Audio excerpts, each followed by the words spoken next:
So I'm making the second batch of bread today. These are all going, most of it are going to my sister and brother-in-law. I'm going to have this delivered to them. So I'm using the same bowl as well. No need to wash the bowl.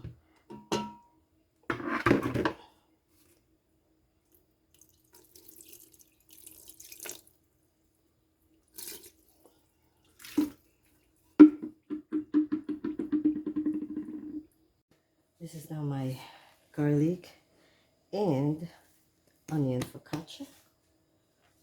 Okay, let's just scrape this, put it in a washer.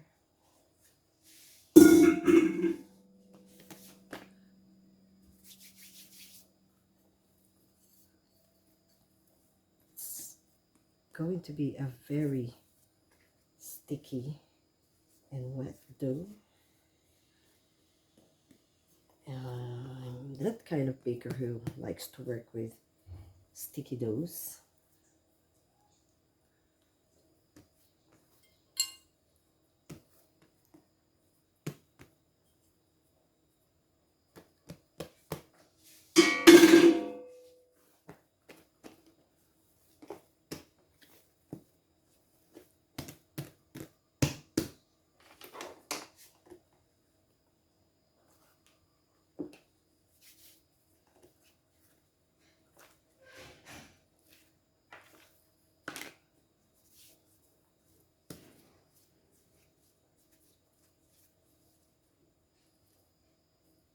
One portion.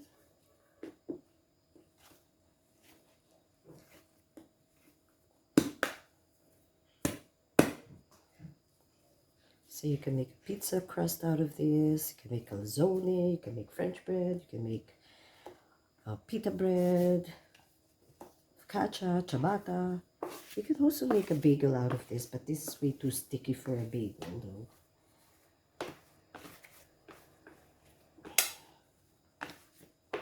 And I would normally retard this or let it stay inside the refrigerator for a day and bake it tomorrow, but since I'm sending this to my sister, I'm going to make it today. But this is a sponge dough method that I used. That one is way too big.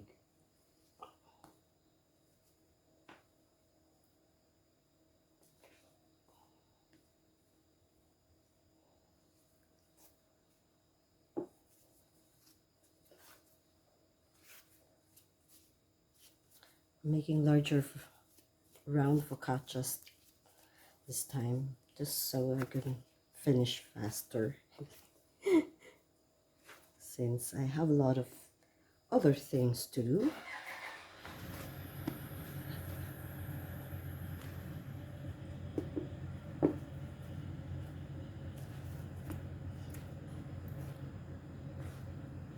I'm not weighing anymore, just eyeballing the dough. But if you're going to sell this, make sure that you get the total dough weight and divide it into desired portions.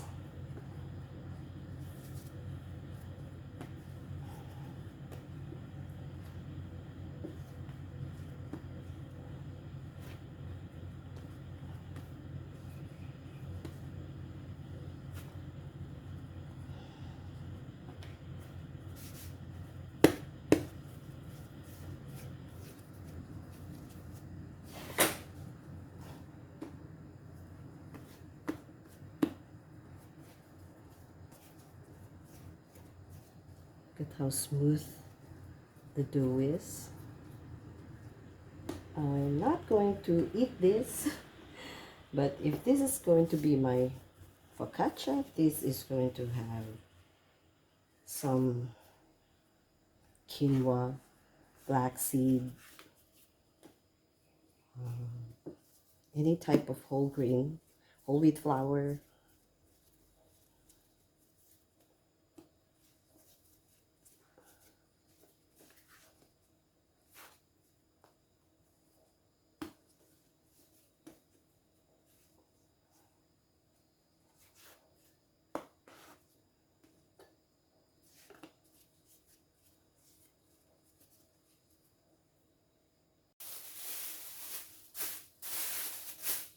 I'll leave it here for 30 minutes so I can melt them much easier later. Look at how nice and soft and billowy the dough is. That's the advantage of a sponge and dough method.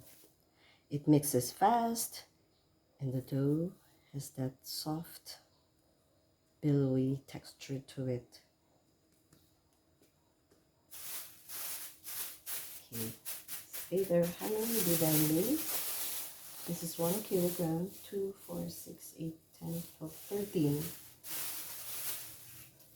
And they're about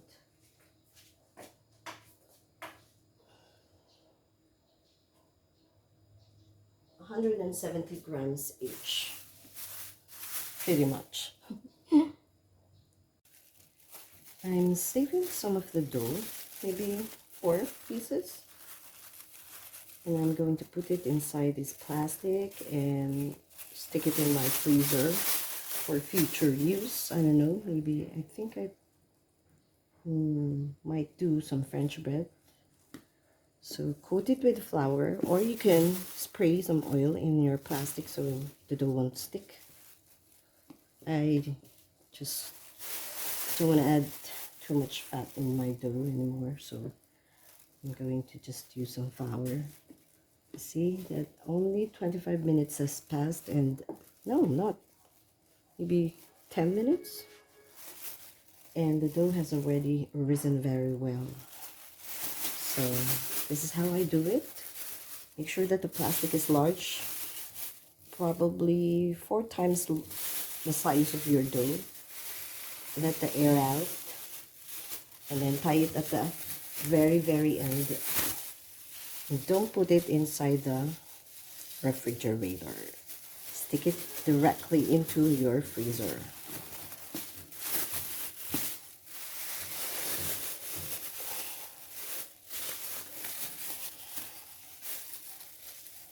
Because, like I said, I want to create more flavor in my dough. So I'm going to stick it in the freezer, and then when I'm ready to use it, I'm going to let it thaw inside the ref for 24 hours. That will give it some flavor. This is not going to instantly get frozen inside the refrigerator because it's not a blast freezer. It will still keep on fermenting and rising probably halfway through the plastic, but that's good enough for me.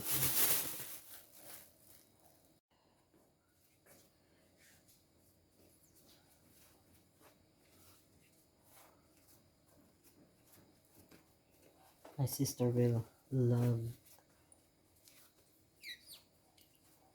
this. Normally I only give her around 120 gram each portion of focaccia, round focaccias. This one is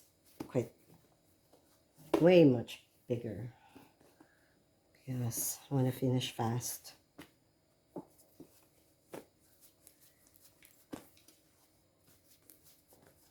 I don't have some ground quinoa and flax, but I would probably prefer that I would use some quinoa, ground quinoa, here during this makeup stage. One thing about the dough is that you cannot force it to do what you want it to do. I mean, you cannot roll it unless it's ready. So the only thing you can do about it is to create your own formula. But like I said, look, it's contracting. But I'm going to cover this again and leave it for maybe another 10 minutes and then go back to rolling the dough.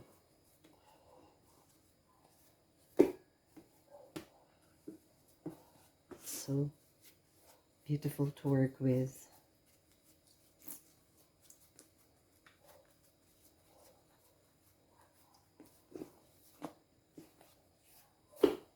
this, I'm going to make a mini baguette.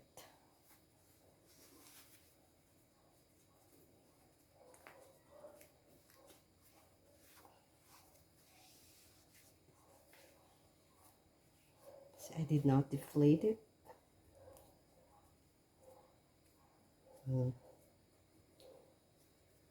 Gently sealing the dough. Here. With this one.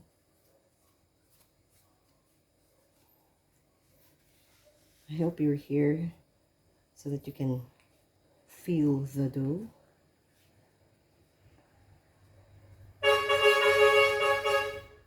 Sorry about that.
We're now ready for the oven, and these are the focaccias. Look at how puffy the crust are on the side.